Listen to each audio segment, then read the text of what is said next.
Cari fratelli e sorelle, buongiorno.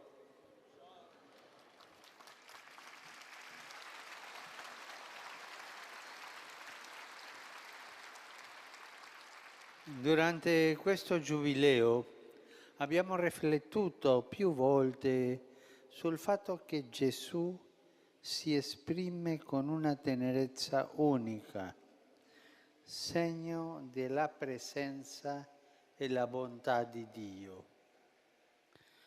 Oggi ci soffermiamo su un passo commovente del Vangelo, nel quale Gesù dice, abbiamo sentito, venite a me voi tutti che siete stanchi e oppressi, e io vi darò ristoro. Imparate da me che sono mite e umile di cuore, e troverete ristoro per la vostra vita. L'invito del Signore è sorprendente, chiama a seguirlo persone semplici e gravate da una vita difficile. Chiama a seguirlo persone che hanno tanti bisogni e gli promette che in Lui troveranno riposo e sollievo. L'invito è rivolto in forma imperativa. Venite a me, prendete il mio giogo, imparate da me. Magari tutti i leader del mondo possano dire questo. Cerchiamo di cogliere il significato di queste espressioni. Il primo imperativo è venite a me, rivolgendosi a coloro che sono stanchi e oppressi. Gesù si presenta come il servo del Signore descritto nel libro del profeta Isaia. E così dice il passo di Isaia. Il Signore mi ha dato una lingua da discepolo, perché io sappia indirizzare una parola allo sfiduciato. A questi sfiduciati della vita il Vangelo affianca spesso anche i poveri e i piccoli. Si tratta di quanti non possono contare su mezzi propri né su amicizie importanti e si possono solo confidare in Dio. Consapevoli della propria umile e misera condizione, sanno di dipendere dalla misericordia del Signore, attendendo da Lui l'unico aiuto possibile.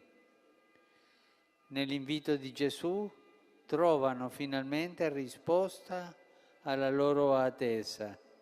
Diventando Suoi discepoli, ricevono la promessa di trovare il ristoro per tutta la vita. Una promessa che al termine del Vangelo viene estesa a tutte le genti. Andate dunque, dice Gesù agli Apostoli, e fate discepoli tutti i popoli, accogliendo l'invito a celebrare quest'anno di grazia del Giubileo in tutto il mondo. I pellegrini varcano la porta della misericordia aperta nelle cattedrali, nei santuari, in tante chiese del mondo, negli ospedali, nei carceri. Perché varcano questa porta della misericordia? Per trovare Gesù, per trovare l'amicizia di Gesù, per trovare il ristoro che soltanto dà Gesù. Questo cammino esprime la conversione di ogni discepolo che si pone alla sequela di Gesù. E la conversione consiste sempre nello scoprire la misericordia del Signore.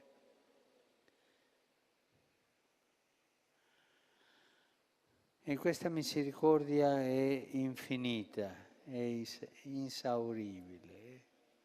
È grande la misericordia del Signore. Attraversando la Porta Santa, quindi, professiamo che l'amore è presente nel mondo e che questo amore è più potente di ogni genere di male in cui l'uomo, l'umanità, il mondo sono coinvolti. Il secondo imperativo dice: prendete il mio giogo. Nel contesto dell'Alleanza, la tradizione biblica utilizza l'immagine del giogo per indicare lo stretto vincolo che lega il popolo a Dio e, di conseguenza, la sottomissione alla sua volontà espressa nella legge. In polemica con gli scribi e i dottori della legge, Gesù pone sui discepoli il suo giogo, nel quale la legge trova il suo compimento. Vuole insegnare loro che scopriranno la volontà di Dio mediante la sua persona, mediante Gesù, non mediante leggi e prescrizioni fredde, che lo stesso Gesù condanna. Possiamo leggere il capitolo 23 di Matteo, no? Lui sta al centro della loro relazione con Dio e nel cuore delle relazioni fra i discepoli si pone come fulcro della vita di ciascuno. Ricevendo il giogo di Gesù, ogni discepolo entra così in comunione con Lui ed è reso partecipe del mistero della sua croce e del suo destino di salvezza. Ne consegue il terzo imperativo: imparate da me. Ai suoi discepoli Gesù prospetta un cammino di conoscenza e di imitazione. Gesù non è un maestro che con severità impone ad altri dei pesi che lui non porta. Questa era l'accusa che lui faceva ai dottori della legge. Egli si rivolge agli umili, ai piccoli, ai poveri, ai bisognosi, perché lui stesso si è fatto piccolo e umile. Comprende i poveri e i sofferenti, perché lui stesso è povero e provato dai dolori. Per salvare l'umanità, Gesù non ha percorso una strada facile. Al contrario, il suo cammino è stato doloroso e difficile. Come ricorda la lettera ai Filippesi, umiliò se stesso, facendosi obbediente fino alla morte e morte di croce. Il giogo che i poveri e gli oppressi portano è lo stesso giogo che lui ha portato prima di loro. Per questo è un giogo leggero. Egli si è caricato sulle spalle i dolori e i peccati dell'intera umanità. Per il discepolo, dunque, ricevere il giogo di Gesù significa ricevere la sua rivelazione e accoglierla. In lui la misericordia di Dio si è fatta carico delle povertà degli uomini, donando così a tutti la possibilità della salvezza. Ma perché Gesù è capace di dire queste cose? Perché lui si è fatto tutto a tutti, vicino a tutti, ai più poveri. Era un pastore che era fra la gente, fra i poveri. Lavorava tutto il giorno con loro. Gesù non era un principe. È brutto per la Chiesa quando i pastori diventano principi. allontanati dalla gente, allontanati dai più poveri. Quello non è lo spirito di Gesù. A questi pastori Gesù rimproverava e su questi pastori Gesù diceva alla gente: ma fate quello che loro dicono, ma non quello che fanno. Cari fratelli e sorelle,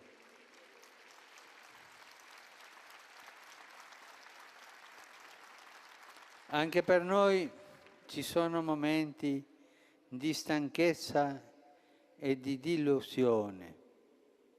Allora ricordiamoci queste parole del Signore che ci danno tanta consolazione e ci fanno capire se stiamo mettendo le nostre forze al servizio del bene.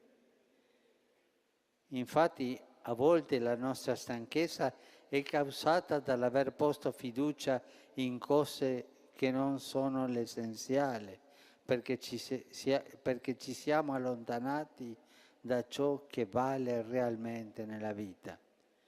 Il Signore ci insegna a non avere paura di seguirlo, perché la speranza che poniamo in Lui non sarà delusa. Siamo chiamati quindi a imparare da Lui cosa significa vivere di misericordia per essere strumenti di misericordia. Vivere di misericordia per essere strumenti di misericordia. Vivere di misericordia è sentirsi bisognoso della misericordia di Gesù.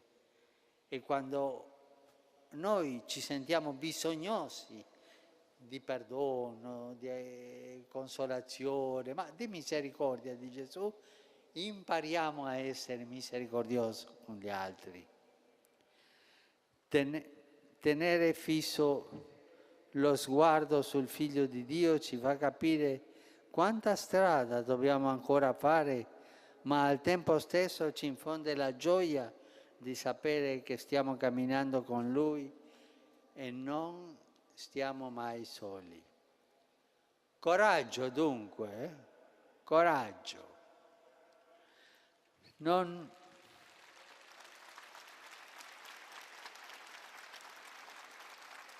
lasciamoci togliere la gioia di essere discepoli del Signore. Ma Padre, io sono peccatore, sono una peccatrice, ma come posso fare? Lasciati guardare del Signore, apri il tuo cuore, sente su di te il suo sguardo, la sua misericordia e il tuo cuore sarà riempito di gioia, della gioia del perdono, se tu ti avvicini a chiedere il perdono. Non lasciamoci rubare la speranza di vivere questa vita insieme con Lui e con la forza della sua consolazione. Grazie.